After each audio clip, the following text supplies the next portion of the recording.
Want to repost a piece of content on TikTok but the repost button is not showing? In this video, I'm going to show you how to fix that.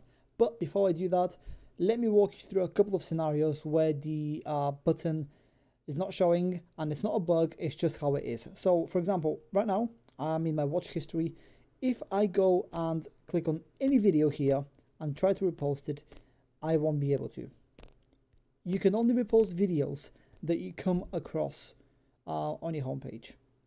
Another reason why you might not be able to repost videos is because the person that has posted the video has blocked that feature. In other words, they don't want any of their content to be reposted by anybody else. But let's suppose you're on the homepage, and when you go ahead to repost the video, the button isn't showing. In my case, it is, but that's because my app is working. So what you want to go ahead and do is not uninstall TikTok or update it or anything like that. Simply close TikTok, just like this. Search for it on your phone. I'm using Android, but it works for iOS exactly the same way. Hold on the app info, full stop.